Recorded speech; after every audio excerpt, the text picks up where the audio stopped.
The book of Joshua. Let's back up and remember the story so far. So God chose Abraham, and then his family became the people of Israel, who are then enslaved down in Egypt. And so through Moses, God rescued Israel out of Egypt. He made a covenant with them at Mount Sinai, and he brought them through the wilderness. So Israel then camped outside the promised land, and Moses called them to obey God's commands so that they could show all the other nations what God is like. The book of Joshua picks up right after Moses has died, and Israel's ready to enter the land.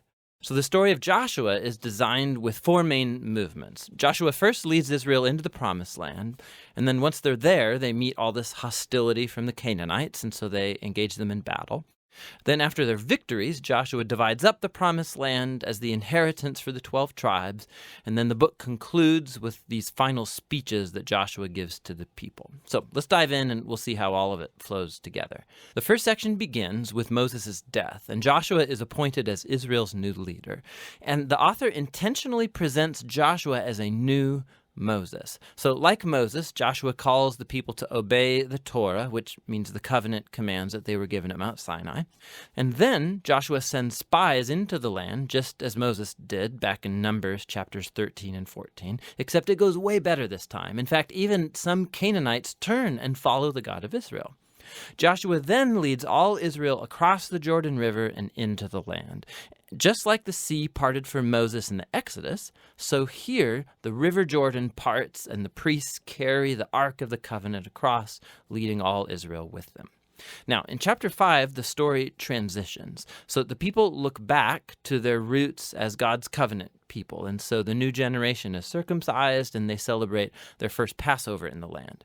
But then they turn and prepare to go forward. And Joshua has this crazy encounter with a mysterious warrior, who, it turns out, is the angelic commander of God's army. And Joshua asks, "Are you for us or are you for our enemies?" And the warrior responds, "Neither," which shows that the real question here is whether Joshua is on God's side.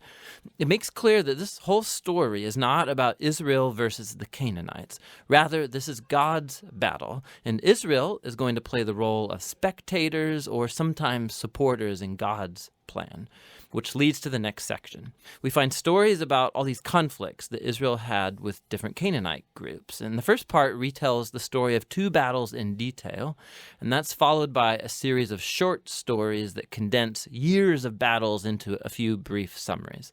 So the first two battles are against Jericho and then Ai, and they offer these contrasting portraits of God's faithfulness versus Israel's failure. At Jericho, Israel is to take a completely passive approach. So they let God's presence in the ark lead them around the city to music for 6 days. And just like Rahab turned to the God of Israel, maybe the people of Jericho would do the same, but they don't. And so on the seventh day, the priests blow the trumpets and the walls come falling down, leading Israel to victory. The point of the story is that God is the one who will deliver his people. Israel simply needs to trust and wait. Now, the next story of the battle at Ai makes the opposite point. So there's this Israelite named Achan, and he steals from Jericho some of the devoted goods that were to belong to God alone, and then he lies about it. It's a pretty lame move after all that God has done for Israel. And so Israel goes into battle with the city of Ai, and they're totally defeated.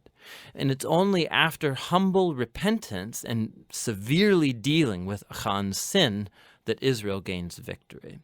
And so together, these two stories, they're placed right up front to make an important point. If Israel is going to inherit the land, they have to be obedient and trust in God's commands. They don't get special treatment. Now, the second part of this section begins with the Gibeonites, a Canaanite people group, and they do just what Rahab did as they turn to follow the God of Israel and they make peace with Israel. This is in contrast to all of these other Canaanite kings who start to form alliances and coalitions, and they want to destroy Israel. So Israel engages them in battle, and they win by a landslide. And so this whole section concludes with this summary list of all of these victories won by Moses and then by Joshua.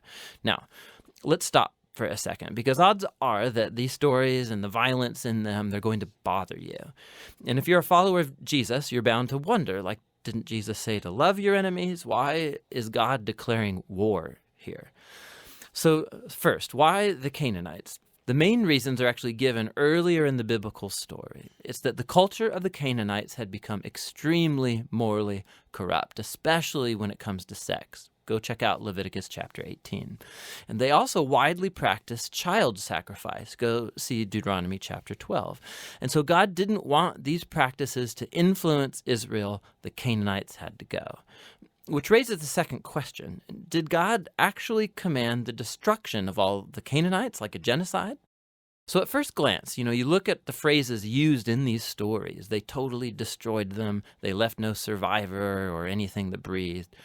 But when you look a second time more closely, you'll see that these phrases are clearly hyperbole and not literal. So go back to the original command about the Canaanites in Deuteronomy chapter 7.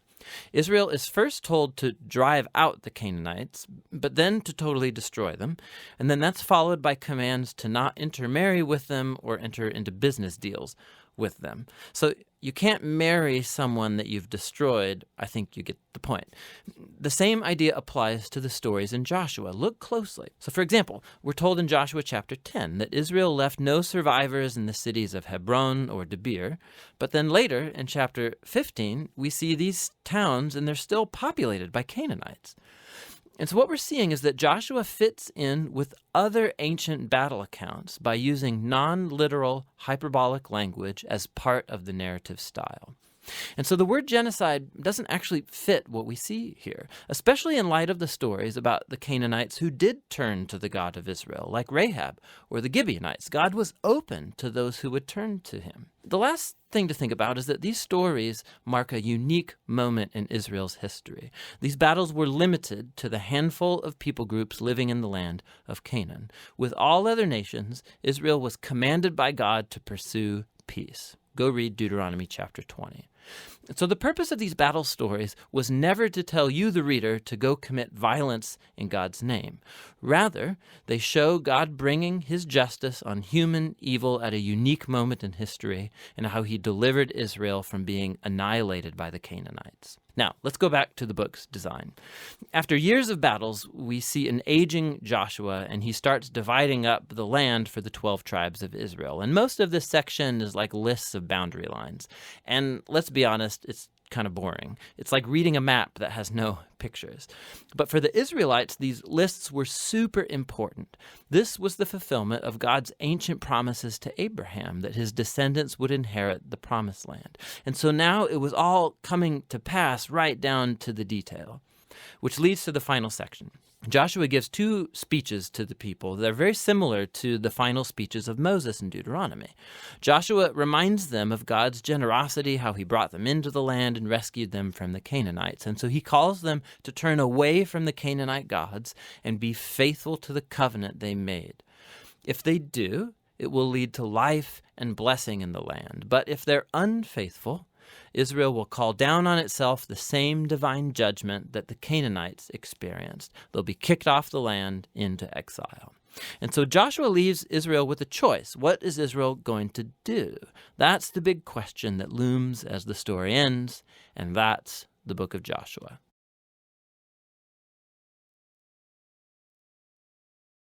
We're talking about how to read biblical narrative, or in other words, how to read stories. Right. And one of the main ingredients of any good story is characters who encounter conflict and then have to overcome it. Yeah, let's talk about characters.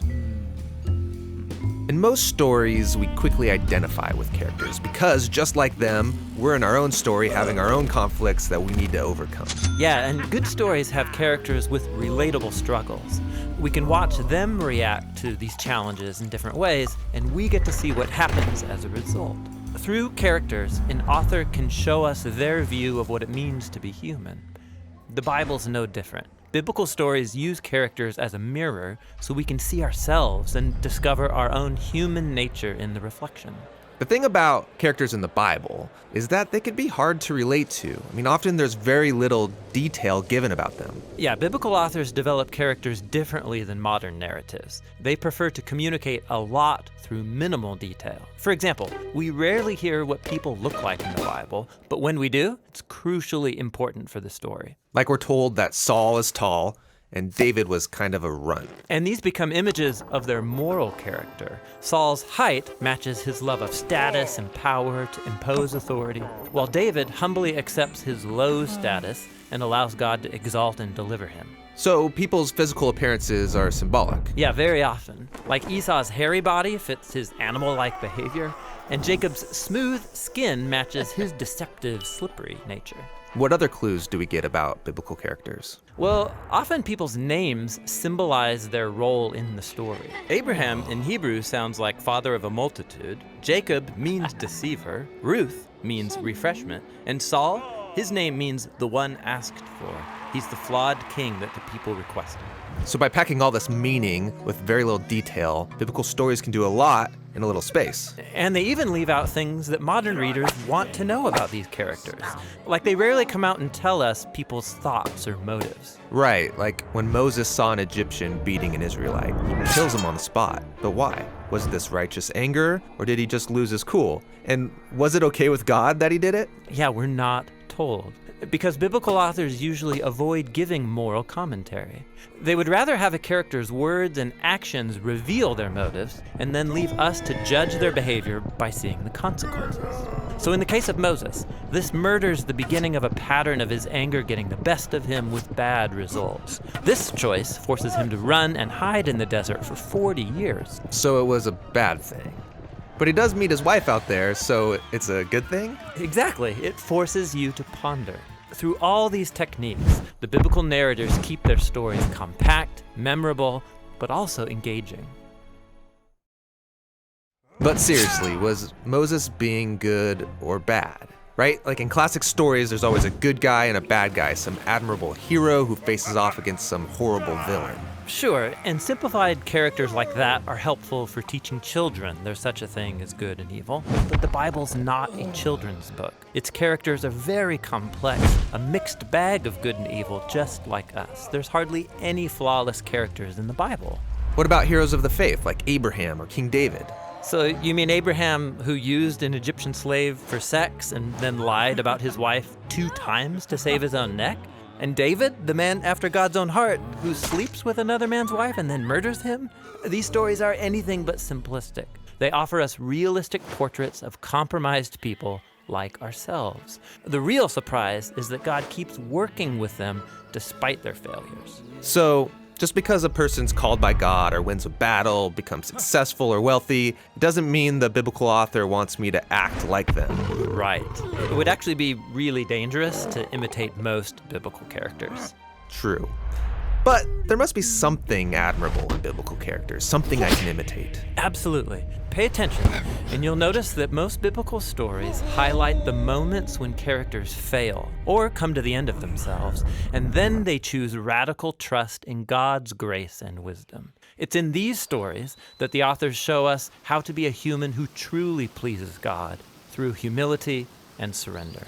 Yeah, the fact that God stays committed to biblical characters is a profound statement about the patience and love of God, who is also a character. Right.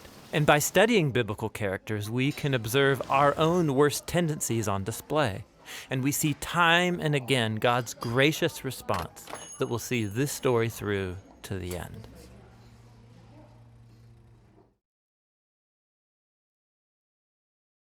The Book of Judges.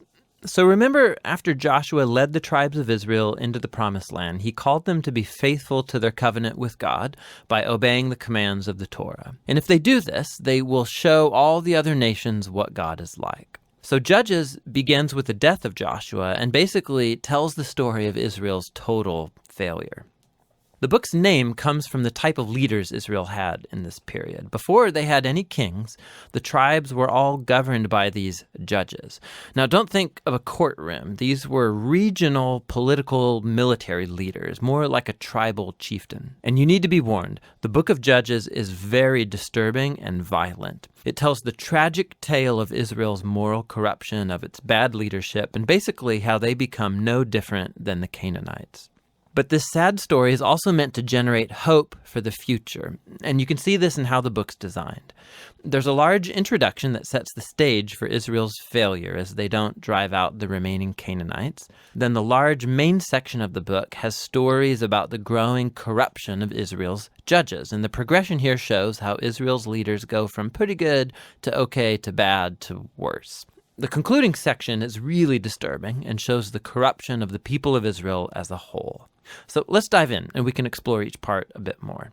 The opening section begins with the tribes of Israel in their territories in the Promised Land. And while Joshua defeated some key Canaanite towns, there was still a lot of land to be taken and lots of Canaanites living in those areas. And so chapter 1 gives a long list of Canaanite groups and towns that Israel just failed to drive out from the land. Now, remember, the whole point of driving out the Canaanites was to avoid their moral corruption and their way of worshiping the gods through child sacrifice. God had called Israel to be a holy people, and that does not happen. Chapter 2 describes how Israel just moved in alongside the Canaanites and adopted all their cultural and religious practices. And it's right here that the story stops. For nearly a whole chapter, the narrator gives us an overview of everything that's about to happen in the body of the book. This part of Israel's history, the narrator says, was a series of cycles moving in a downward spiral. So Israel became like the Canaanites, and so they would sin against God. So God would allow them to be conquered and oppressed by the Canaanites, and eventually the Israelites would see the error of their ways and repent. So God would raise up a deliverer, a judge from among Israel who would defeat the enemy and bring about an era of peace. But eventually Israel would sin again, and it would all start over. This cycle provides the literary design and flow for the next main section of the book. It gets repeated for each of the 6 main judges whose stories are told here. Now, the stories of the first 3 judges, Othniel, Ehud, and Deborah, they are epic adventures. They're also extremely bloody stories. Either the judge themselves or people who help the judge, they defeat their enemies and deliver the people of Israel. The stories about the next 3 judges are longer, and they focus in on the character flaws of the judges, which get increasingly worse. So Gideon, he begins pretty well. He's a coward of a man, but he eventually comes to trust that God can save Israel through him. And so he defeats a huge army of Midianites with only 300 men carrying torches and clay pots. But Gideon has a nasty temper, and he murders a bunch of fellow Israelites for not helping him in his battle. And then it all goes downhill from there. He makes an idol from the gold that he won in his battles. And then after he dies, all Israel worships the idol as a god, and the cycle begins again. The next main judge is Jephthah, who's something of a mafia thug living up in the hills. And when things get really bad for Israel, the elders come to him begging for his help. And Jephthah was a very effective leader. He won lots of battles against the Ammonites, but he was so unfamiliar with the God of Israel, he treats him like a Canaanite god. He vows to sacrifice his daughter if he wins the battle. This tragic story, it shows just how far Israel has fallen. They no longer know the character of their own God, which leads to murder and to false worship. The last judge, Samson, is by far the worst. His life began full of promise, but he has no regard for the God of Israel. He was promiscuous, violent, and arrogant. He did win brutally strategic victories over the Philistines, but only at the expense of his own integrity, and his life ends in a violent rush of mass murder. Now, a quick note here. You'll notice a repeated theme in the main section of the book, that at key moments, God's Spirit will empower each of these judges to accomplish these great acts of deliverance. Now, the fact that God uses these really screwed up people doesn't mean he endorses all or even any of their decisions. God is committed first and foremost to saving his people, but all he has to work with is these corrupt leaders. And so work with them he does. This whole section is designed to show just how bad things have gotten. You can't even tell the Israelites and the Canaanites apart anymore, and that's just the leaders. The final section shows Israel as a whole hitting bottom. There are two tragic stories here, and they are not for the faint of heart. They're structured by this key line that gets repeated 4 times at the close of the book. In those days, Israel had no king, and everyone did what was right in their own eyes. The first story is about an Israelite named Micah who builds a private temple to an idol, and that gets plundered by a private army sent from the tribe of Dan. So they come and they steal everything, and then they go and burn down the peaceful city of Laish and murder all of its inhabitants. It's a horrifying story. When Israel forgets its God, might makes right. The final story of the book is even worse. It's a shocking tale of sexual abuse and violence, which all leads to Israel's first civil war. It's very disturbing. And that's the point. These stories are meant to serve as a warning. Israel's descent into self-destruction is the result of turning away from the God who loves them and saved them out of slavery in Egypt. And now Israel needs to be delivered again from themselves. The only glimmer of hope in this story is found in this repeated line in the last part of the book. It actually forms the last sentence of the story. Israel has no king. And so the stage is set for the following books to tell the origins of King David's family, the book of Ruth, and also the origins of kingship itself in Israel, the book of 1 Samuel. But the story of Judges has value as a tragedy. It's a sobering explanation of the human condition, and ultimately it points out the need for God's grace to send a king who will rescue his people. And that's the book of Judges. We're learning how to read different types of literature in the Bible, and we're going to start by talking about biblical narrative. So narratives, in their most basic form, have characters in a setting going through a series of events. And how those events are selected and then arranged by an author, that's called the plot. A basic plot line begins with a character in her setting, but then something new or unexpected happens, causing problems that lead up to some ultimate conflict, which is then resolved and the character finds herself changed, living in a new normal. Now, in reading narratives, it's important to understand every scene in the context of its larger plot line. You can make the same story have a totally different message if you ignore where it occurs in the plot.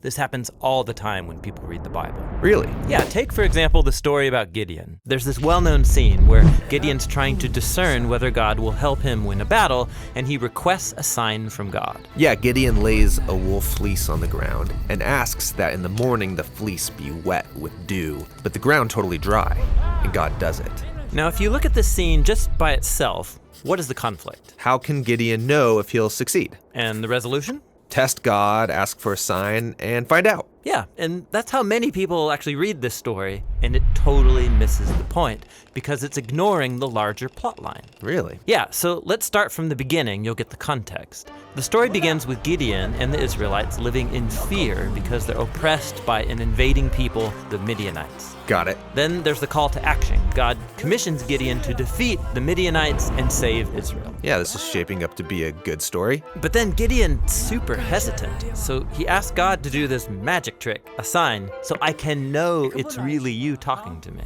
And God stoops to his level. He gives him a sign by lighting this fire on an altar. So Gideon's already asked for a sign. And that's not all. In the next scene, God tells Gideon to tear down an altar to another god, but Gideon's so afraid, he does it at night. So Gideon's skeptical and also a bit of a coward. Then we come to the moment where Gideon's about to face the Midianites, and he's still uncertain, so he asks for another sign, the fleece. He says, I want to know if you'll save Israel by my hand. And God gives him that sign. And he's still uncertain, so he asks for even one more sign, which is just a variation of the previous sign. Okay, so Gideon's asking for way too many signs. Exactly. In the larger context, it's clear the plot conflict is not how can Gideon discern the mysterious will of God. The real conflict is, when will this guy get his act together and start trusting God? Okay, so then what's the resolution? We have to keep reading. So Gideon gathers this huge army, 30,000 soldiers to fight the Midianites, and God says, No, way too many men. He whittles the army down to 300. Why would he do that? Well, Gideon's been testing God, so now God returns the favor. He tells Gideon to arm these 300 soldiers with trumpets and torches, and then surround the Midianites at night and make all this noise in the hills, which sounds ridiculous, but Gideon does it. And the noise scares the Midianites into this frenzy. They start destroying each other in the dark while Gideon looks on safely from the hills. So this story isn't offering the reader tips for discerning God's will. No, it's about God's commitment to use weak people with deep flaws to do more than they could have imagined. Okay, so short scenes, like Gideon and the fleece, are combined with other scenes making up a larger plot line. And tracing the conflict and resolution through the plot helps you see the message the author's trying to get across. Now, Gideon's story has been set alongside many other stories that are also about these flawed, often questionable leaders called judges. And each of these has its own internal plot line. But then altogether they make up a whole movement of the biblical story, the period of the judges, and that has its own unified plot line. And there are many movements within the story of the Bible. Exactly. And all the smaller stories, hundreds of them, they fit within the context of their own movements. And then these movements together make up the building blocks of the grand plotline of the whole story of the Bible. So no matter where I'm reading in the Bible, I need to pay attention to these different layers of plot so I can read each story in context. Exactly. The Bible is such a sophisticated piece of literature. And so all these smaller plot lines keep overlapping, building up the tension. And when you back up, you can see how they've all been woven together into the unified story that leads to Jesus.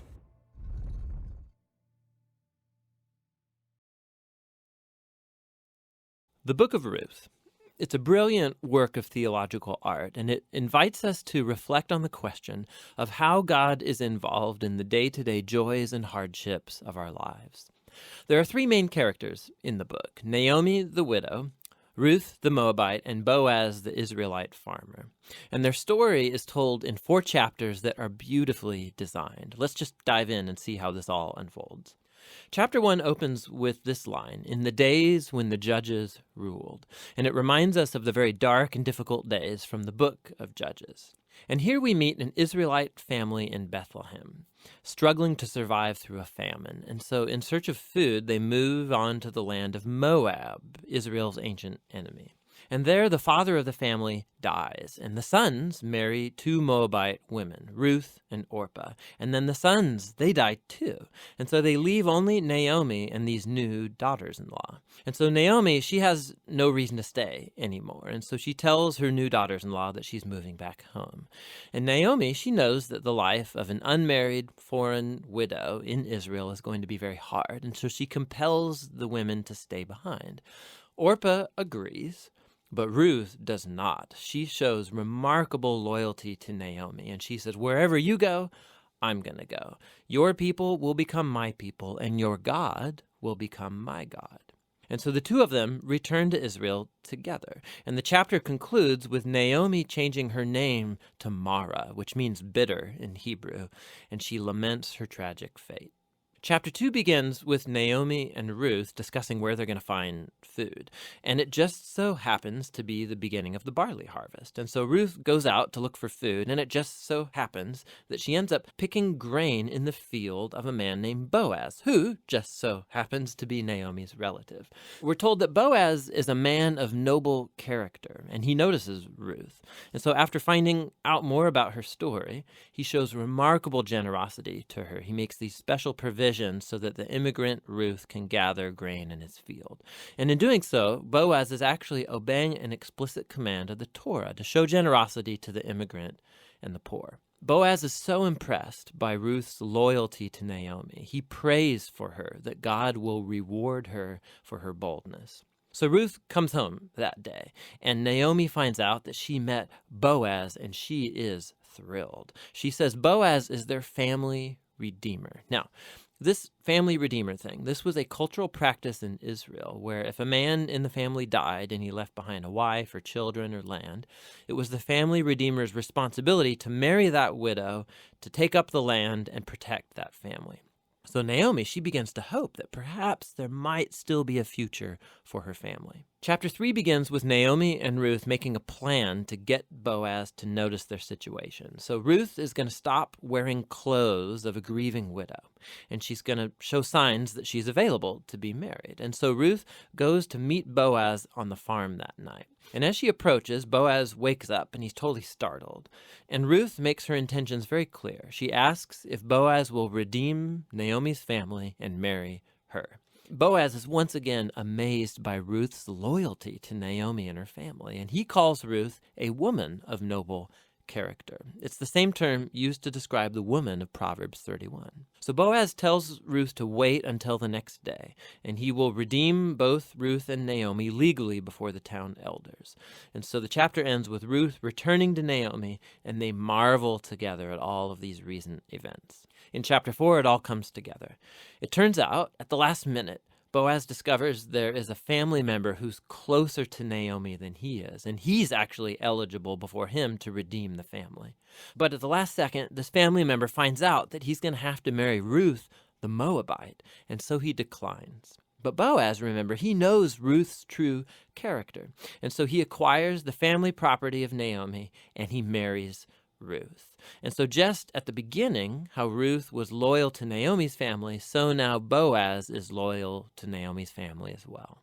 The story concludes with a reversal of all of the tragedies from chapter 1. So the death of the husband and the sons is reversed as Ruth is married again and gives birth to a new son, granting joy to Naomi. And this symmetry between the opening and the closing, it's even more remarkable.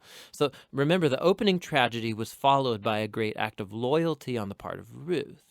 And that is now matched by Boaz's act of loyalty that leads to the family's final restoration. And this symmetry, it highlights the design of the internal chapters as well. So each of the chapters begins with Naomi and Ruth making a plan for their future, and that's followed by a providential meeting between Ruth and Boaz, and each chapter concludes with Naomi and Ruth rejoicing at what's taken place. This story is beautifully designed, and that design actually connects with a really interesting feature of the story, and that's how little God is mentioned. Right? The characters talk about God a few times, but the narrator actually never once mentions God doing anything directly in the story, and that's its brilliance.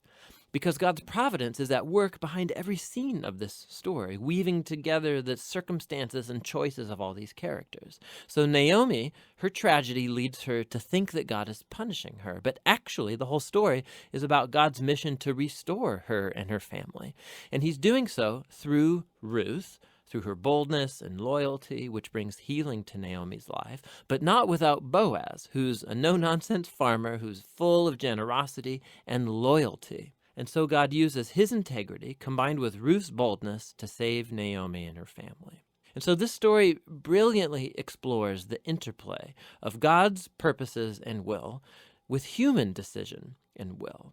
God weaves together the faithful obedience of his people to bring about his redemptive purposes in the world. And that leads to the real end of the story. The book of Ruth concludes with a genealogy, showing how Boaz and Ruth's son, Oved, was the grandfather of King David, from whom came the lineage of the Messiah. And so all of a sudden, these seemingly mundane, ordinary events in this story are woven into God's grand story of redemption for the whole world.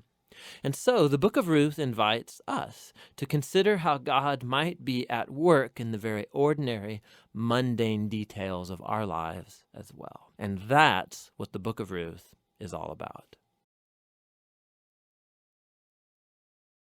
The books of 1st and 2nd Samuel, they're two separate books in our modern Bibles, but that division is due simply to scroll length. It was originally written as one coherent story. We're just going to cover the book of 1 Samuel in this video. So after Israel was rescued from slavery in Egypt, they made a covenant with God at Mount Sinai and eventually came into the Promised Land. And there, Israel was supposed to be faithful to God and obey the covenant commands. Before the book of Samuel, Judges showed how Israel failed at that task big time. It was a period of moral chaos, and it showed Israel's need for wise, faithful leaders. The book of Samuel provides an answer to that need. The book of Samuel's story focuses on three main characters: the prophet Samuel, where the book gets its name, and then King Saul, and after that, King David. And all three of them transitioned Israel from a group of tribes ruled by judges into a unified kingdom ruled by King David in Jerusalem. And the book of Samuel has a fascinating design that weaves the story of these three characters together in four main parts. Samuel, he's the key leader and prophet in the first section of the book, but then he also plays a key role in the next section, which is Saul's story, and it's told in two movements: Saul's rise to power and then his failures.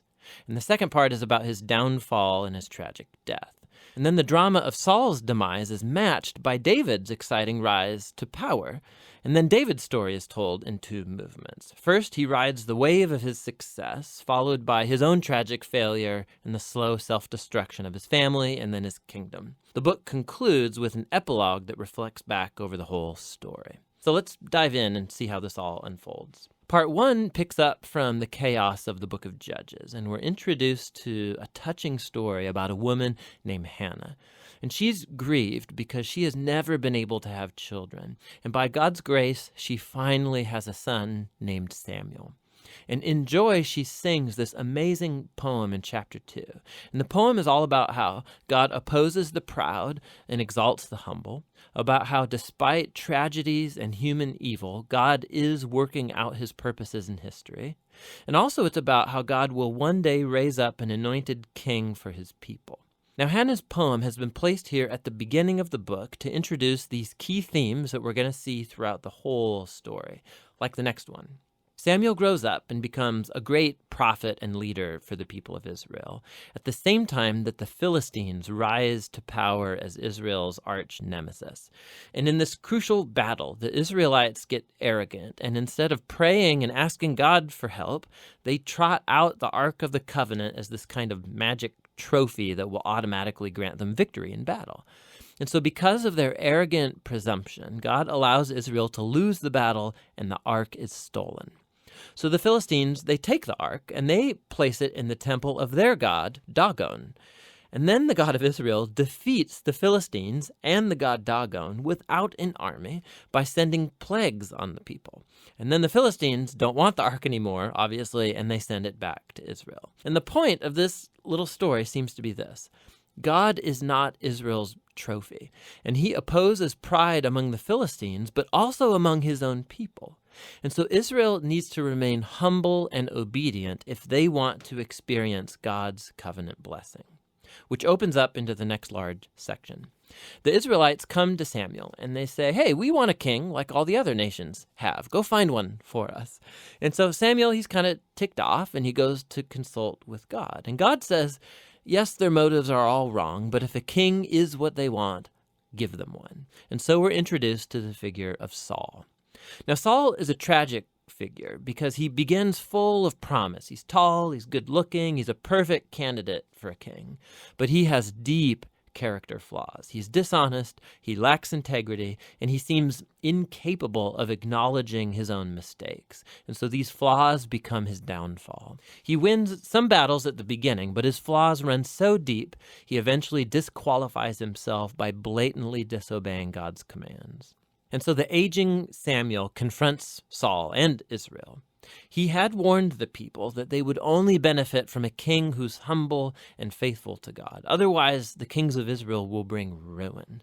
So he informs Saul that God is going to raise up a new king to replace him.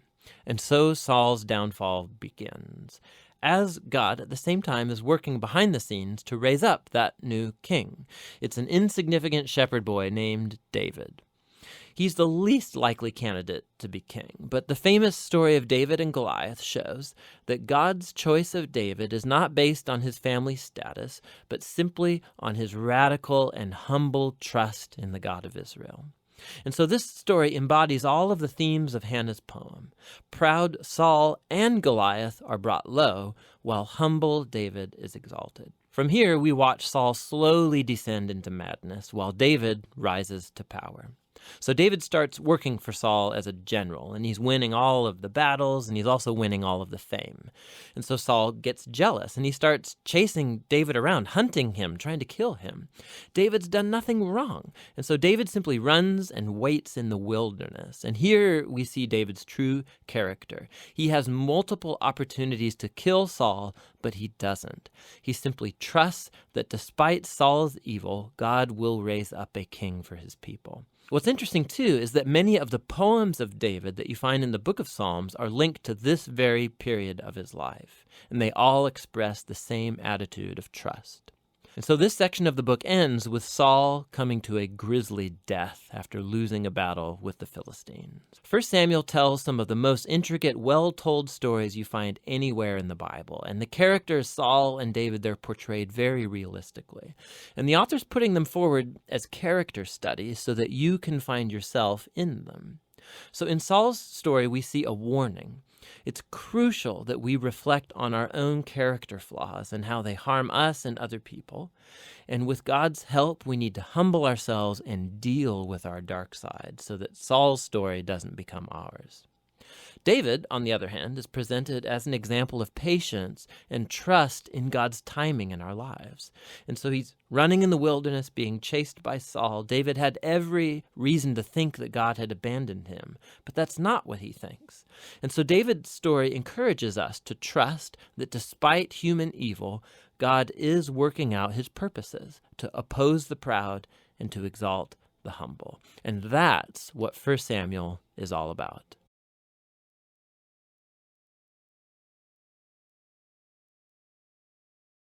The book of 2 Samuel. Check out the video on 1 Samuel where we were introduced to the book's three main characters, Samuel, Saul, and David, and then also to the book's literary design, which first introduced Samuel and then traced the rise and fall of King Saul in contrast to the rise of King David.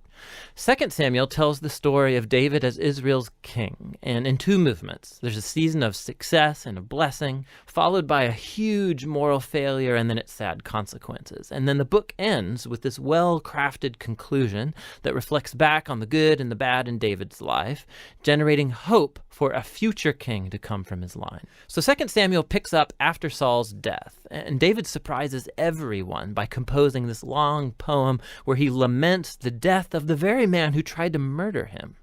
And so once again, the author, he's presenting David's humility and compassion. He's a man who grieves the death even of his own enemies. After this, David experiences a season of success and God's blessing.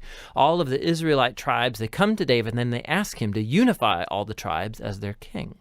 And so the first thing David does as king is to go to the city of Jerusalem. He conquers it, and he establishes it as Israel's capital city, which he renames as Zion.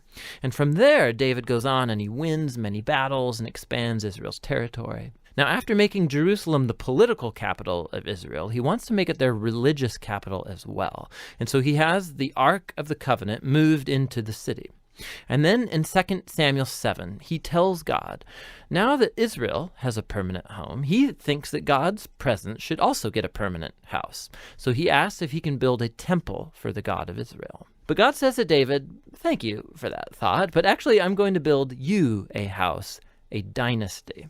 Now, 2 Samuel 7, this is a key chapter for understanding the storyline of the whole Bible, because God here makes a promise to David that from his royal line will come a future king who's going to build God's temple here on earth and set up an eternal kingdom. And it's this messianic promise to David that gets picked up and developed more in the book of Psalms and also in the books of the prophets. And it's this king that gets connected to God's promise to Abraham. The future messianic kingdom will be how God brings his blessing to all of the nations. And it's right here, in the midst of all this divine blessing, that things go horribly wrong. David makes a fatal mistake. Not fatal for him, but for a man named Uriah, one of David's prized soldiers. So from his rooftop, David sees Uriah's wife, Bathsheba, bathing. David finds her, he sleeps with her, gets her pregnant, and then he tries to cover the whole thing up by having Uriah assassinated and then marrying her. It's just horrible. So when David's confronted by the prophet Nathan about all of this, he immediately owns up to what he's done. He's broken, he repents, he asks God to forgive him, and God does forgive him, but God doesn't erase the consequences of David's decisions. And so as a result of this horrible choice, David's family, his kingdom, it all falls apart. And it makes this section a tragic story, much like Saul's downfall. So David's sons end up repeating his own mistakes, but in even more tragic ways. So Amnon sexually abuses his sister Tamar, and then their brother Absalom finds out about all of this and has Amnon assassinated. And then Absalom goes and he hatches the secret plan to oust his father David from power, and he launches this full-scale rebellion. And so for a second time, David is forced to flee from his own home and go hide in the wilderness, except this time he is not an innocent man. The rebellion ends when David's son is murdered, and it breaks David's heart. And so once again, he laments over the very man who tried to kill him. David's last days find him back on his throne, but as a broken man, he's wounded by the sad consequences of his sin. The book concludes with a well-crafted epilogue, with stories that are out of chronological order, but they have this really cool symmetrical literary design. So the outer pair of stories come from earlier in David's reign, and they compare the failures of Saul and then of David, and how each of them hurt other people through their bad decisions. The next inner pair of stories are about David and his band of mighty men who went about fighting the Philistines. And what's interesting is that both sections have a story of David's weakness in battle. So in contrast to the victorious David of chapters 1 through 9, here we see a vulnerable David who's dependent on others for help. The center of the epilogue has two poems that act like memoirs, and David reflects back on his life. And he remembers times when God graciously rescued him from danger. And he sees these as moments where God was faithful to his covenant promise to him and to his family. Both poems conclude by looking back onto the hope of God's promise of a future king who will build that eternal kingdom. Now these poems and then God's promise also connect back to Hannah's poem that opened the book. And so these key passages from the beginning, now the middle, and the end of the book bring the book's themes all together. Despite Saul and David's evil, God remained at work, moving forward his redemptive purposes. And God opposed David and Saul's arrogance, but he exalted David when he humbled himself. And so the future hope of this book reaches far beyond David himself. It looks to the future, to the Messianic king who will one day bring God's kingdom and blessing to all of the nations. And that's what the book of Samuel is all about. We've been exploring how biblical narratives work, and it turns out stories in the Bible are like any other story. You've got to pay attention to the characters, the setting, and the plot. Yeah, these are the basic tools an author uses to help readers see the meaning and significance of the events. Now, it's time to learn one final skill that will bring all these elements together: how to detect design patterns in biblical narrative. What do you mean by design patterns? Well, the biblical authors have shaped all these elements, character, setting, and plot, to create series of repeated patterns that weave through story after story and tie them all together. When you notice these patterns, you'll see how different stories across the whole Bible have been coordinated to emphasize key themes. This sounds interesting, but how do you know how to find a biblical pattern? Well, biblical authors do it subtly. The best way to catch on is to watch them embed key words and images that link stories together. Take, for example, one of the main themes of the Bible, the complex and tragic human condition. Okay. So let's start at the beginning, where God is making a really good world. Right, 7 times it says God saw that it was good. So those are clearly important words. Now watch. God appoints 2 characters named Human and Life to rule this world on his behalf, and they're told that everything is good for them to eat. Except for the tree of knowing good and evil. So then the humans doubt God, and in Genesis we read, they see that it's good to take this knowledge for themselves. Then we read, they desire to become wise, and then finally, they take what they want. And everything falls apart. This story is about the human condition. And on its own, it's a really powerful story, but the biblical authors don't leave it there. They turn it into a pattern. It happens again with Abraham and Sarah. God brings them into the promised land, promises them a child. But they don't trust God, they get impatient, and we read the same words. They see their Egyptian slave, they take her and do what is good in their eyes. Do you get it? Yeah, the stories match. Then you get to Aaron at Mount Sinai, and we read how he sees and then takes the gold of the Israelites to make the golden calf. Or there's the story about Achan, who sees the gold of the Canaanites. He desires it and takes it for himself. This pattern highlights how one person's temptation can create suffering for many people. Exactly. It's just like the story of Saul, where we read that the Israelites see him. They desire him and take him as their king so they can be like all the other nations. And Saul's reign leads them to destruction. Or there's the story of David, which says that he sees Bathsheba. He desires her and then takes her and then kills her husband. And then David's family starts destroying each other. So you see, it's just one basic theme repeated over and over. These stories are all designed to show the temptation pattern. Which is kind of a downer. But the repetition builds up anticipation. Perhaps someone will come and break the pattern. This is why the stories of Jesus have been designed to carry the patterns forward to their climax. Really? Yeah, like what does Jesus say when he's faced with his greatest temptation to avoid dying on the cross? Not my desire, but your desire be done. So the pattern flips, and you have one person resisting temptation, and his suffering provides life for many. Very cool. Can we do one more? Totally. How about a big one? How God brings humanity through chaotic waters into a new world.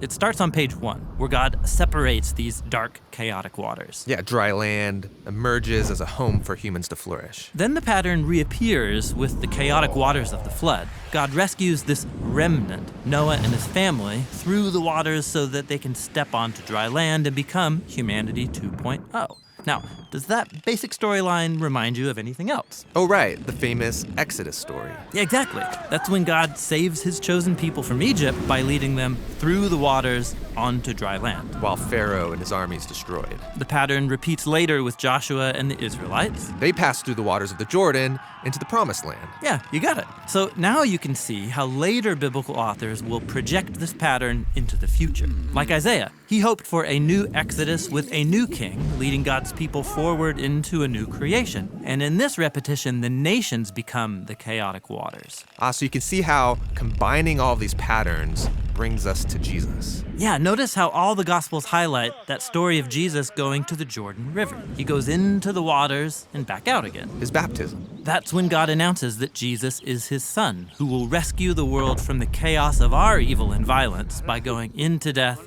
and out the other side. This is why baptism became such a big deal for Jesus' followers. It's about participating in this ancient pattern, going through the waters of death, following Jesus into the new creation. These design patterns seem really important. Yeah, they're actually the main way biblical authors have unified these hundreds of stories together. And every pattern develops a core theme throughout the whole biblical story that leads to Jesus. Great. That's biblical narrative, which makes up over 40% of the Bible. Now, another 30% is made up of ancient poetry. And learning to read biblical poetry is what we'll explore in the next videos.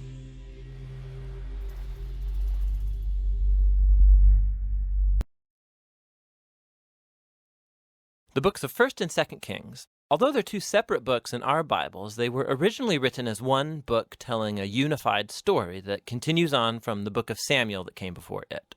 So David has unified the tribes of Israel into a kingdom, and God promised that from his line would come a messianic king who would establish God's kingdom over the nations and fulfill the promises made to Abraham. So the book of Kings tells the story of the long line of kings that came after David, and none of them lived up to that promise. In fact, they run the nation of Israel right into the ground. The book is designed to have 5 main movements. The story begins and ends focused on Jerusalem, first with Solomon's reign and the construction of the temple, and then in this last section ending with Jerusalem's destruction and Israel's exile to Babylon. And the story leading up to this tragedy is what makes up the center 3 sections, which explain how Israel split into 2 rival kingdoms, how God tried to prevent the corruption of Israel by sending the prophets, and how exile became the unavoidable consequence of Israel's sin. The book opens with 2 chapters about the kingdom passing from the aging David to his son Solomon. And David's final words to Solomon, they're very similar to those of Moses and Joshua and Samuel to the people. It's a call to remain faithful to the commands of the covenant and to give allegiance to the God of Israel alone. But David's words ring somewhat hollow here because David and Solomon then go on to conspire how they're going to consolidate this new kingdom through a whole series of political assassinations. It's not off to a great start. Solomon's brightest moment comes when he asks God for wisdom to lead Israel, and he even completes David's dream to make a temple for the God of Israel. Here the story actually stops and describes the design of this temple in detail, just like the tabernacle design in the Torah. There's all these gold and jewels and depictions of angels and fruit trees. It's all symbolism echoing back to the Garden of Eden. It's the place where heaven and earth meet, where God's presence dwells with his people. But no sooner does Solomon finish the temple that he makes some really horrible choices and the kingdom falls apart. He starts marrying the daughters of other kings, hundreds of them, for political alliances. And then he adopts their gods and introduces the worship of those gods into Israel. Solomon then accumulates huge amounts of wealth. He builds a huge army. He even institutes slave labor for all of his building projects. Now, if you go back to the Torah and look at God's guidelines for Israel's kings in Deuteronomy 17, Solomon is breaking every one. So by the time that he dies, Solomon resembles Pharaoh, the king of Egypt, more than he does his father David. The next section of the book opens with Solomon's son, Rehoboam, acting just like his father. It's a very sad story of greed and lust for power. He tries to increase taxes for slave labor. And under the leadership of Jeroboam, the northern tribes reject this, they rebel and secede, and form their own rival kingdom. And so now in the story, you have the southern kingdom, Judah, centered in Jerusalem with kings from the line of David, and now this new northern kingdom called Israel, whose capital will be Samaria eventually. Jeroboam also goes on to build 2 new temples to compete with Solomon's temple in the south. He puts a golden calf in each one to represent the God of Israel. The connection to Exodus 32 and the golden calf, it's all quite explicit. From this point on, the story goes back and forth from north to south, tracing the fate of both kingdoms. Each one had about 20 successive kings, and as the author introduces each king, he evaluates their reign by a few criteria. Did they worship the God of Israel alone, or did they promote the worship of other gods? Did they deal with idolatry among the people? And did they remain faithful to the covenant like David, or do they become corrupt and unjust? And according to these criteria, the author finds no good kings in northern Israel, 0 for 20. And then in southern Judah, only 8 out of 20 get a positive rating, which connects to another huge purpose in this book, and that's to introduce the role of the prophets, key figures in Israel's history. So in the Bible, prophets were not fortune tellers. Rather, they spoke on behalf of the God of Israel, and they played the role of covenant watchdogs, which means they called out idolatry and injustice among the kings and the people. They were constantly reminding Israel of their calling to be a light to the nations, that they should obey the commands of the Torah, and so the prophets challenged Israel to repent and follow their God. In these center sections for each king, God then raises up prophets to hold them accountable. And the most prominent prophets are the northern ones, Elijah and his disciple Elisha, right here in the center of the book. Elijah was a wild man of a prophet living out in the desert, and his arch nemesis was the northern king Ahab and his Canaanite wife Jezebel. Together, these two had instituted the worship of the Canaanite god Baal over Israel. And so in a famous story, Elijah challenged 450 prophets of Baal to a contest to see which god was real. So they both build altars and pray to their gods, but only the God of Israel answers with fire. After this, Ahab uses his royal power to murder an Israelite farmer and then steal his family's vineyard. And Elijah again confronts Ahab's injustice, and he announces the downfall of his house. Elijah eventually passes the mantle of his prophetic leadership to a young disciple named Elisha, who asks for 2 times the authority of Elijah. And what's fascinating here is how the author, he's recounted 7 miraculous feats for Elijah, and then he offers stories of 14 acts of power from Elisha. Both prophets were clearly remarkable men, and they played the same role, confronting Israel's kings for idolatry and injustice. And ultimately, they were unsuccessful in turning Israel back from apostasy. In the next section, the northern kingdom is rocked by a bloody revolution started by a king named Jehu, who destroys Ahab's family.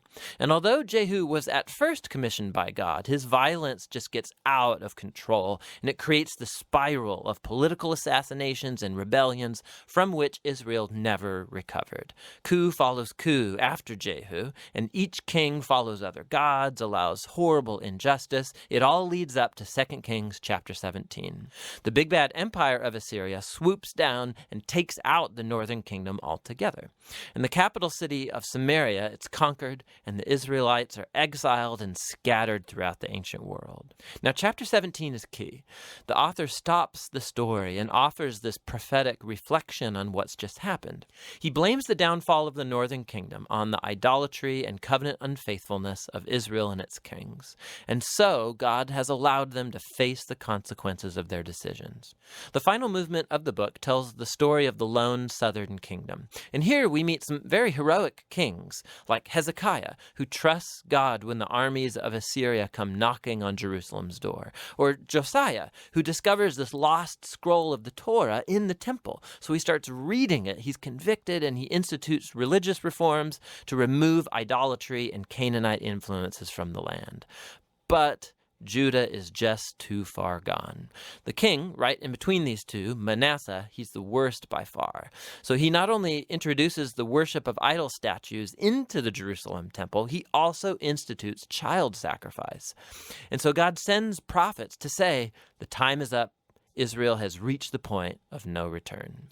The final chapters tell the story of the Babylonian Empire coming to invade Jerusalem, destroy the temple, and carry the people and the royal line of David off into exile. And so the story ends leaving us wondering, is God done with Israel? Is he done with the line of David? Well, the final paragraph zooms about 40 years forward into the exile, and it tells a very odd story. It's about Jehoiakim, a descendant from David, who would have been king if he was back in Jerusalem. And the king of Babylon releases him from prison and invites him to eat at the royal table for the rest of his life, and the book ends. So it's not much, but it's a story that gives a glimmer of hope that God has not abandoned the line of David. So the question now is, how is God going to fulfill his promises to Abraham, to David? How is he going to bless the nations and bring the Messianic kingdom? And to answer those questions, you have to read on into the wisdom and the prophetic books. But for now, that's the Book of Kings.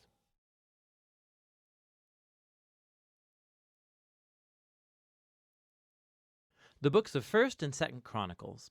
While they're two separate books in our Bibles, that division is not original. Due to scroll length, the book was divided in two, but it was written as one book with one coherent storyline. Now, in our English Bibles, Chronicles comes after the books of Samuel and Kings, and most of Chronicles is actually repeat content from those books. And so most modern readers, when they come to Chronicles, they think, wait a minute, I just read all of this, and so they skip it. And that's a shame, because this book is really unique and important in the Bible. In the traditional Jewish ordering of the Bible, Chronicles is actually the last book because it summarizes all of the Jewish scriptures. The first word in the book is Adam, the first character at the beginning of the story, and then the last paragraph announces the return of Israel from exile. Now, we don't know who wrote this book, but we can tell from details within it, it was produced by somebody who lived a couple hundred years after the Israelites returned from the Babylonian exile. Now, for this author, Jerusalem and the temple were rebuilt some time ago, and as we learned from Ezra and Nehemiah, things were not going well. The great prophetic hope was that the city and the temple would be rebuilt, that God would come to live among his people, the Messianic king would come, and all the nations would come live under his peaceful rule, and none of that has happened. And so the author of Chronicles has reshaped these stories of David and Solomon and the kings of the past in order to provide a message of hope for the future. And we'll see that he's designed this book to emphasize two clear themes. First, the hope of the coming Messianic king, and second, the hope for a new temple. Let's just dive in and you'll see these themes all over the book. First Chronicles begins with 9 chapters of genealogies, long lists of names. And you'll read these and think that this is kind of boring, and that may be true for you, but actually they're very, very important. The author is summarizing here the whole storyline of the Old Testament by naming all of the key characters in the stories. And as he does so, he shapes the genealogies to emphasize 2 key lineages. First is the line of the promised Messianic king. So lots of space is dedicated to tracing the line of Judah that led all the way to King David, to whom the Messianic promise was given. And then from David, the author traces that line up into his own day. The other family line that receives lots of attention here is that of the priesthood, the descendants of Aaron, who, of course, served in the temple.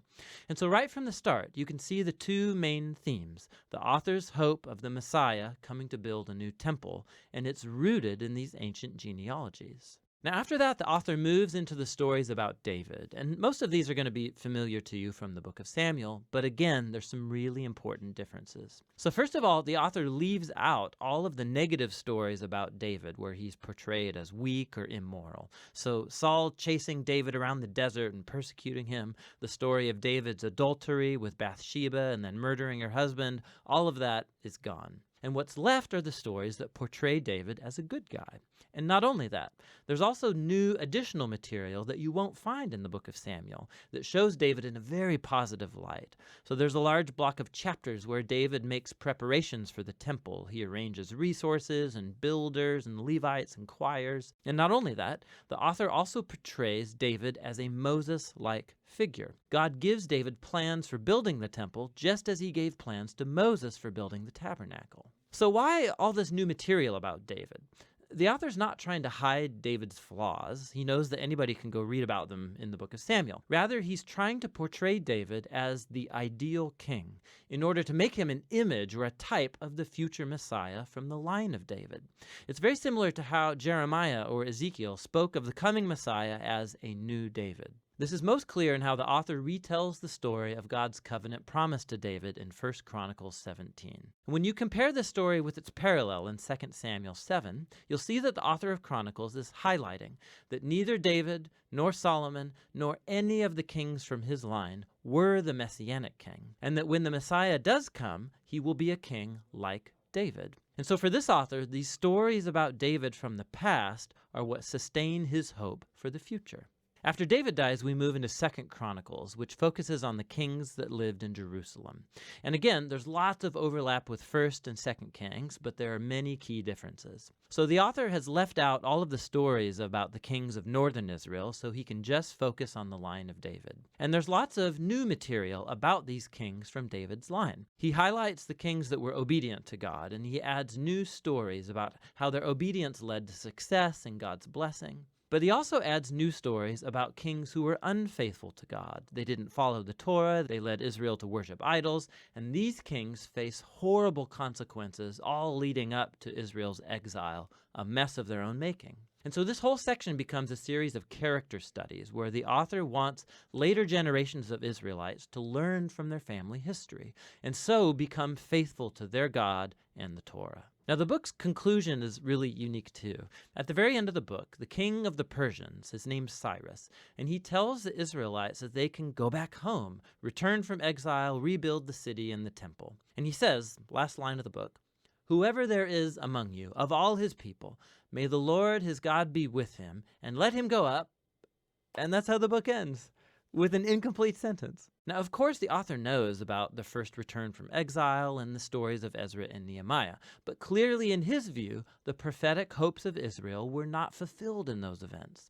And so this incomplete ending shows that the author's hope is set on yet another return from exile, when the Messiah will finally come to rebuild the temple and restore God's people. And so the book of Chronicles, it's the final book of the Jewish scriptures. It ends by pointing forward. It calls God's people to look back in order to look ahead, because the past has become the source of hope for the future. So Chronicles concludes the Old Testament as a story in search of an ending, and that's what this book is all about.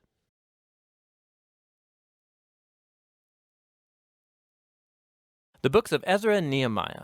In most modern Bibles, these books are separate, but that division happened long after it was written. It was originally a unified work written by a single author. The story is set after the Babylonians destroyed Jerusalem and its temple and took many of the people into exile. And this book picks up about 50 years later and tells the return of some Israelites to Jerusalem, and then what happened when they rebuilt the city and their lives there. Specifically, the book focuses on 3 key leaders who led the rebuilding efforts. You have Zerubbabel, then Ezra, and then Nehemiah. And the book's design focuses on the efforts of each leader. Zerubbabel leads a large group of people back to Jerusalem to rebuild the temple.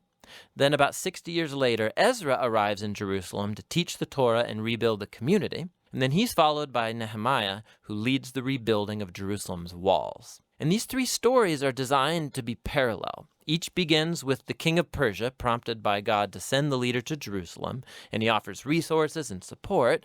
And then each leader encounters opposition in their efforts, which they then overcome, but in a way that leads to a strange anticlimax in each of the three parts. Let's back up and see how it fits together. So the story begins with a decree from Cyrus, the king of Persia, and he's moved by God to allow the exiles to return to Jerusalem and rebuild the temple. And the author says this fulfills a promise made by the prophet Jeremiah that the exiles would one day return to Jerusalem. Now, this fulfillment should trigger our hopes in the many other prophetic promises that exile was not the end of the story. We have hope for a future messianic king from the line of David.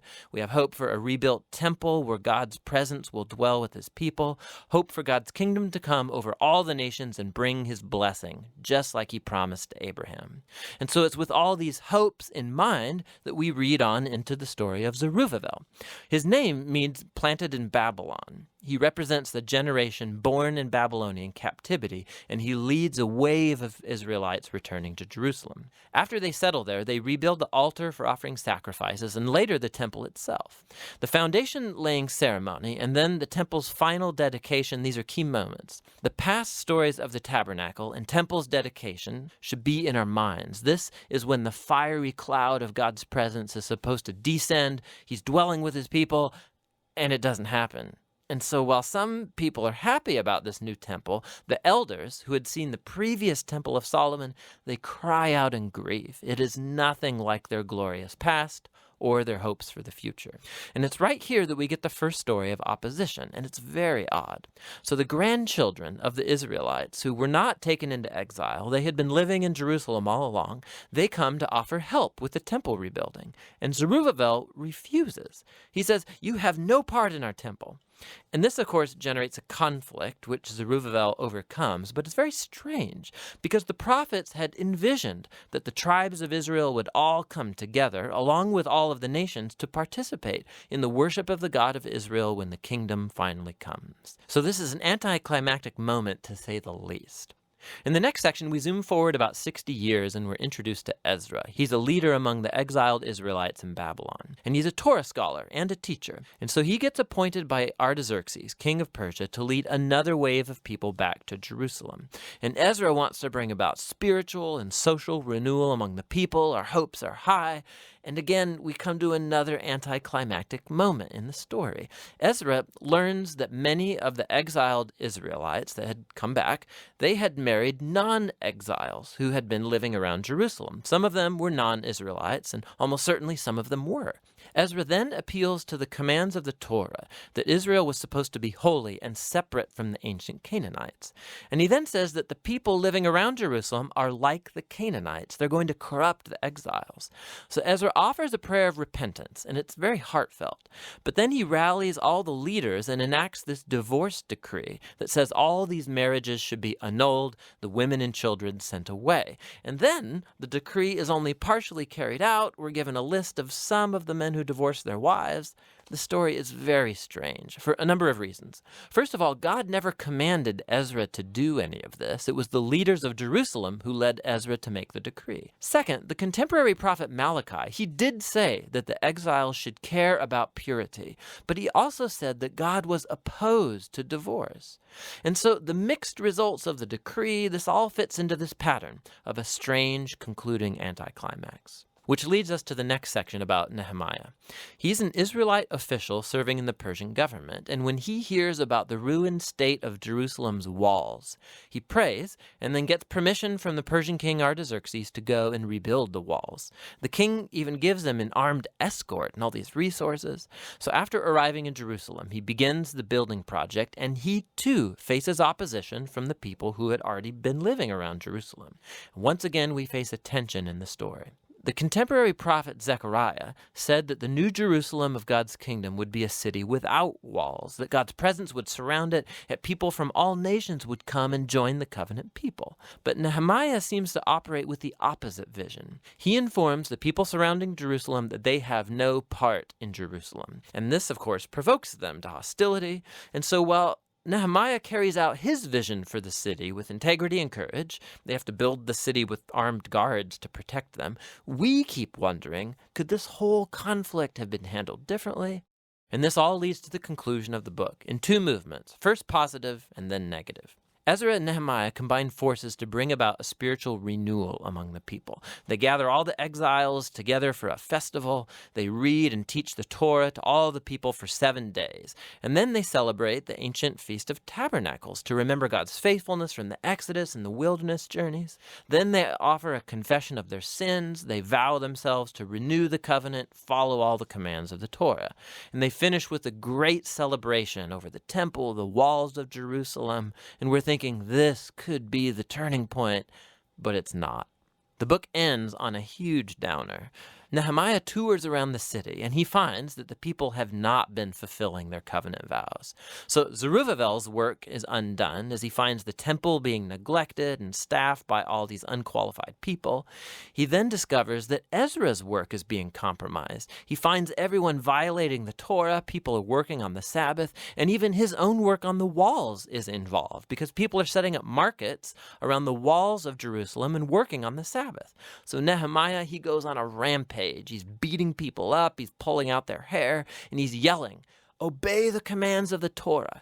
And his final words are a prayer that God would remember him, that at least he tried, and the book ends. I mean, it's very strange, but we've been prepared for it, right? These anticlimactic moments have been woven into the book's design intentionally. And so it raises the question, what on earth does this book contribute to the storyline of the Bible? Well, remember, the book started by raising our hopes in the prophetic promises about the Messiah, the temple, the kingdom of God, and then none of it happens. So even though Israel is now back in the land, their spiritual state seems unchanged from before the exile. And while Ezra and Nehemiah, they do their best, but their political and social reforms among the people don't address the core issues of their heart. So what the book is pointing out is the same need highlighted by the prophets Jeremiah and Ezekiel. What God's people need is a holistic transformation of their hearts if they're ever going to love and obey their God. And so the book ends on a downer, yes, but it forces you to keep reading on into the wisdom and prophetic books to find out what is God going to do to fulfill his great covenant promises. But for now, that's the book of Ezra and Nehemiah.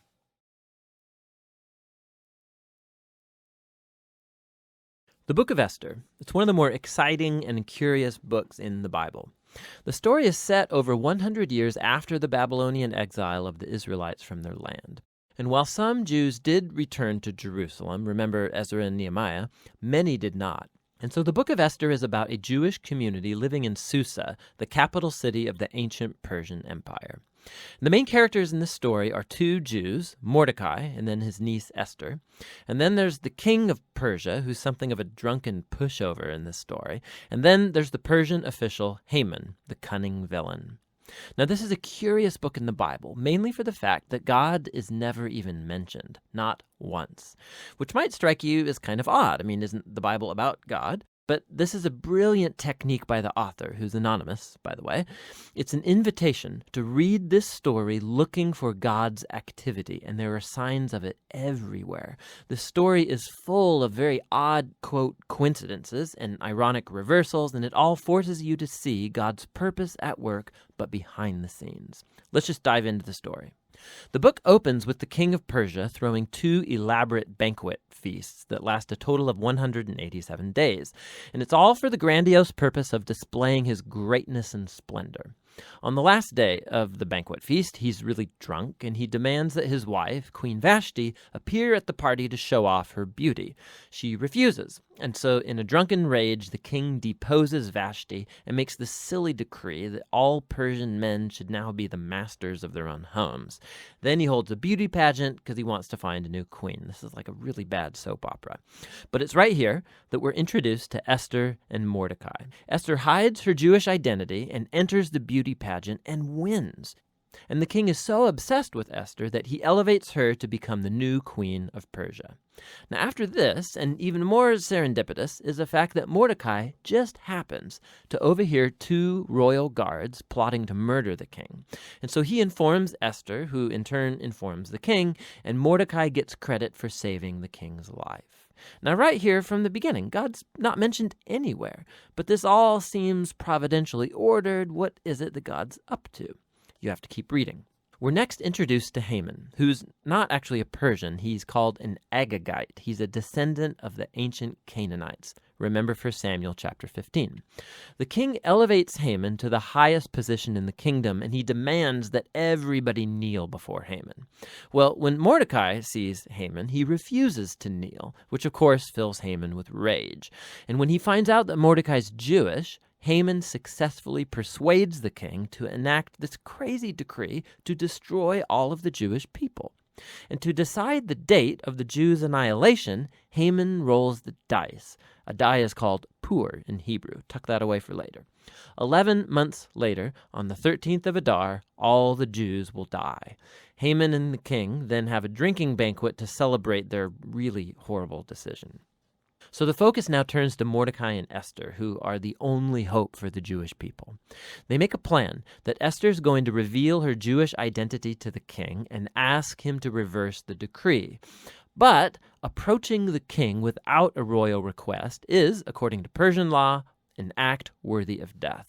So in a key statement, Mordecai, he's confident that even if Esther remains silent, that deliverance for the Jews will arrive from another place. And then Mordecai wonders aloud. He says, who knows? Maybe you've become queen for this very moment. Esther responds with bravery, and she purposes to go to the king with her amazing words, if I perish, I perish. Now, in what unfolds, we watch the ironic reversal of all of Haman's evil plans. So Esther hosts the king and Haman at a first banquet, and she says that she wants to make a special request of both of them at an exclusive banquet the following day. So Haman leaves the banquet totally drunk, and he sees Mordecai in the street. He fumes with anger, and he orders that a tall stake be built so that Mordecai can be impaled upon it in the morning. It seems like things can't get any worse for the Jews and for Mordecai. But all of a sudden, the story pivots. It just so happens that night, the king, he can't sleep, and he has the royal chronicles read to him for good bedtime reading, and he just happens to hear about how Mordecai had saved the king's life. He had totally forgotten. So in the morning, Haman enters to request Mordecai's execution, and the king in that moment orders Haman to honor Mordecai publicly for saving his life. So now Haman has to lead Mordecai around the city on a royal horse, telling everyone to praise him. Now this moment in the story, it's a pivot for the whole book. It begins Haman's downfall and Mordecai's rise to power. Watch how this works. The day after is Esther's second banquet. So the king and Haman arrive, and Esther informs the king that first of all, she's Jewish, and second, that Haman has enacted a decree to murder her and to murder Mordecai, who saved his life, and to murder all of the Jews. Now the king's had a lot to drink, so when he hears this news, he goes into yet one more drunken rage, and he orders that Haman be impaled on the very stake he made for Mordecai. It's ironic and a grisly way for Haman to go. Haman's execution, however, doesn't solve the problem of the decree to kill all of the Jews. So the focus now turns to Esther and Mordecai as they make a plan to reverse the decree. They discover that the king can't revoke a decree that he's already made.